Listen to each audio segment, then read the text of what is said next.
You know what I just realized? At the end of part 44, I said that I intended to go back to the Lake of Rage to fight the trainers there after picking up the experience share from Mr. Pokémon. Yet I ended up not doing so. I completely forgot about it. And the amazing thing is that none of you seem to have remembered either, because no one called me out on it saying, hey, you said you were going back to the Lake of Rage. Well, if anyone was wondering but didn't comment about it, well, it's just that I completely forgot. I'm going to be doing it after the Rocket Hideout, I guess. And while I'm talking about the Lake of Rage, some of you guys have confirmed that I need to have been in this place first in order to stop the rain on Wednesdays, so my hunch was right, as it turns out. And by the way, some of you asked me if I knew about the new Sea Gear skins that were being distributed these days. Yes, I'm aware of that. There's one for Zoro and one for Deerling. And I gotta say, in my opinion, even though Deerling is meant to be sort of a cutesy Pokemon, I would have to say that its Sea Gear skin actually looks really amazing. Of course, I would take others like the Zoro one over it any day, because Zoro just looks cooler, but for a cutesy Pokemon, they really went all out in trying to make as good a Sea Gear skin as possible when it comes to Deerling. The password for the Deerling skin is known. I'm going to put it in the movie description because, and this is going to surprise you, okay, DUGTRIOTAIL, this is the second password. I wonder why, because Raticate-tails aren't delicacies like Slowpoke tails are, but whatever. At least I got both passwords. But yeah, as opposed to the previous skins that had really pathetic passwords like Yahoo Audino and Pikachu Sea Gear, for example, the Deerling password is actually a password you'd expect from a video game, much to the angry video game nerd's dismay, because we all know how much he hates those passwords. But it's only 8 characters long, so it's not quite as bad. But yeah, I'm going to put it in the movie description because it's one of those passwords that I just can't recite off the top of my head. And we don't know the password for the Zoro skin yet. However, people have been trying to guess, all the obvious guesses, and apparently no one managed to find it, so maybe it's actually another one of those passwords that's just a string of random characters. Because I think so many people have been trying to guess it that if it was anything obvious, we would probably already know by now, because it's been a few days since it's been announced, and yet no one's found it yet. And they're only going to make it public, I think, on the 7th or something. But, obviously this is going to be the skin that I'm going to be using from now on when I get the password for it, because as I said, it's probably the best one so far. And by the way, just as a friendly reminder, Rumble 2 comes out, I believe, just over a month from now in North America, which makes the most significant portion of my viewership, hence why I'm mentioning this. And the reason why I'm talking about it is that, remember when I said that you needed play coins to buy access to certain legendaries? Well, now would be a good time to start accumulating these, because by my count, you're going to need 607 play coins in order to buy all the legendaries that can be bought this way. That's just over twice the upper limit that you can hold at one time, so now would be a very good time to start racking up on those play coins. Oh, and here's Silver! Figured he had to show up at this kind of time. However, this time, he doesn't want to battle, because, as he's gonna say, Lance just utterly trounced him, and then he got a lecture on how he doesn't like his Pokemon enough, and that's why he's getting trounced all the time. And one thing about the next battle against this guy, which is gonna be in the Goldenrod Underground, I believe that Bulbagarden actually has wrong data for that fight, because Cerebi and Bulbagarden have contradictory data, and I believe that even though it looks like Cerebi's the one that's wrong, it's actually Bulbagarden. Now, I'm gonna get to that in a future video because we're about to enter a boss gauntlet of sorts, and oh my god! That's Giovanni, guys! No, just kidding, it's not Giovanni, it's Petrol. Giovanni is only present in this game in an event that involves Celebi, but otherwise, yeah, it's Petrol, who's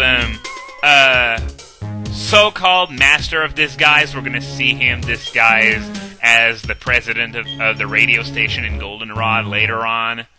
But yeah, this guy here is the only guy who can open the machinery room, so to speak. So I was under the impression when I first played this that I and Lance were going to have to capture him, but actually it's not quite what happens. It's something that's arguably even weirder and more nonsensical, which I'm going to be sure to get to when I get there, because now it's time for a boss fight! And these are usually commentated, but not sure why I'm doing this, though, because look at this. Level 39 Gengar versus level 22 Zubat.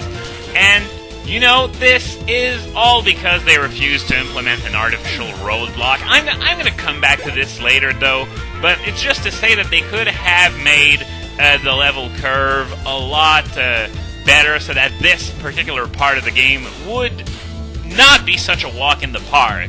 Coughing. Yeah, I sent out Lapras because, as you can see, it's just a heartbeat away from a level up, so hey, why not?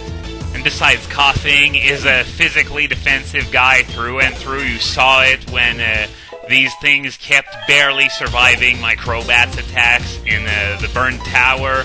Raticate is his last one, and I'm not expecting any miracles from this one either. You're good. Well, yeah, sort of. I'm good, but the major point is that you suck. You really do. And, well, that was it. Not exactly thrilling. I apologize for that, but as I said, it's not as much my fault as it is a crucial design flaw when it comes to designing this particular area of the game. And by that, I mean the general area around Mahogany.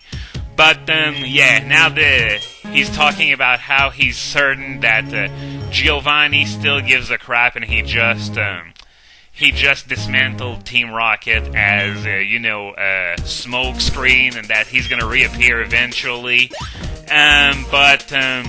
Well, actually, no one really knows what he had in mind when he disbanded Team Rocket. Maybe he was just genuinely tired of it.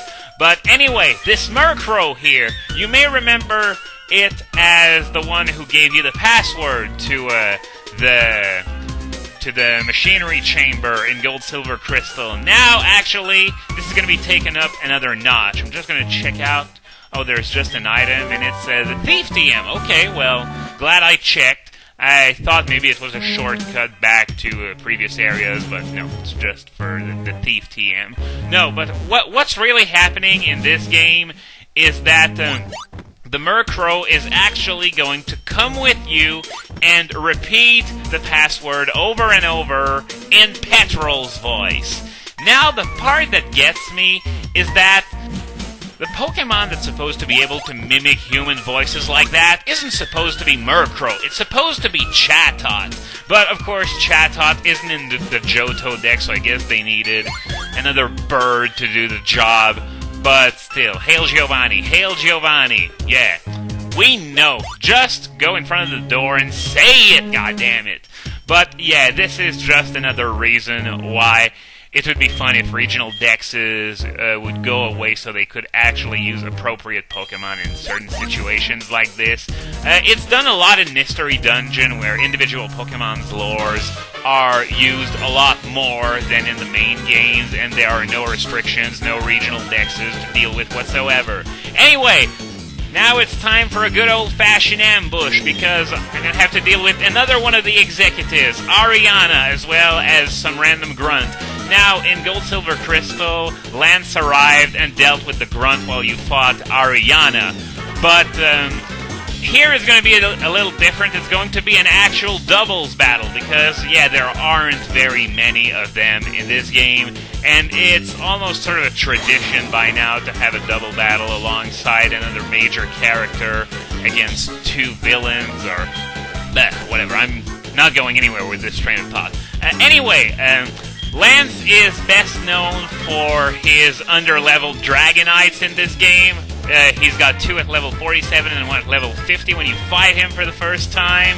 And in this fight, obviously 50 is still a bit too high. So it's now down all the way to level 40. And I think it's supposed to be extremely over-leveled by that point of the game, because just look at Ariana's levels in the mid-20s. Obviously, you're not meant to lose this fight very easily, and I don't think I'm meant to have levels as high as Lance's either, because typically I'm a lot more over-leveled than most people are at any point in any given Pokemon game. But back to the fight. I nailed that Drowsy very easily with a Shadow Ball, while Dragonite used Fly. Yeah, we're dealing with a Dragonite that's just wasting time. You don't need a stab move with 90 power to defeat those chumps. You're freaking Dragonite! You got like 134 base attack or something. And yeah, see how we're just going through that team like a hot knife through butter? I was about to say a knife through hot butter, but hot butter is, well, liquid, whatever. Yeah, the Grunt's already out of Pokemon, so it's all up to Ariana's level 27 Murkrow and whatever she's got in store. Oh, well, at least using Fly was an intelligent move, because there would have been nothing left to attack. So, well, it's not like it's gonna have time to come down anyway, because that Gloom is her last Pokemon, and, well, yeah. So that was yet another absurdly easy boss fight. It's funny because the beginning of the game is actually pretty challenging if you don't have the right Pokemon at the right time. But at this point, it's just you're over-leveled. There's just no way around it because of the way it's designed. But anyway, now that we've beaten those guys, they're just going to concede defeat for now, even though the experiment's a success according to them. And we're going to be able to get in there and shut down this machine. And by the way, thanks for nothing, Lance. Saw how well you were doing, so I just hung back. It was sort of insulting when he said that in Gold, Silver, Crystal, actually, but it doesn't make much sense now because, well, he actually takes part in the fight with you. Nonetheless, he still left the impression that he was hanging back because he didn't have time to do much while I was firing off Shadow Balls left and right, and he was just asking his Dragonite to fly around and shit. But anyway, this machine is powered by 6 electrodes, so we're going to each take one side and defeat 3 electrodes each. Now, if you want to catch them, I believe you can, though I don't really understand why you would want an electrode in the first place, because it just sucks. It's always sucked, and it always will. It was the fastest Pokemon in the first 2 generations, but it had absolutely nothing else going for it, so... And by the way, I was talking about underleveled, cheating Pokemon before. Voltorb normally evolves at level 30. These electrodes are level 23. Even though we're pretty late in the game, the level curve still doesn't allow them to throw level 30 shit at us just yet. Yeah, I gotta complain about the level curve because really, it was really poorly designed. I know it had the purpose of, you know, not having everything you find in Kanto be too high-leveled, but in Gold, Silver, Crystal, they didn't even take advantage of that. In Heart Gold and Soul Silver, it's a lot better. The gym leaders are at actually suitable levels. The random trainers themselves, many of them are okay too, but in Gold, Silver, Crystal, the level curve was just insulting the whole way through. Okay, so all the electrodes are down, so our job here is done. I don't have enough time, of course, to go through the entire wall of text Lance is going to subject me through, But either way, now that this is done, the gym is open to us, but first, I gotta take care of the trainers at the Lake of Rage, which I'm going to do in the next video.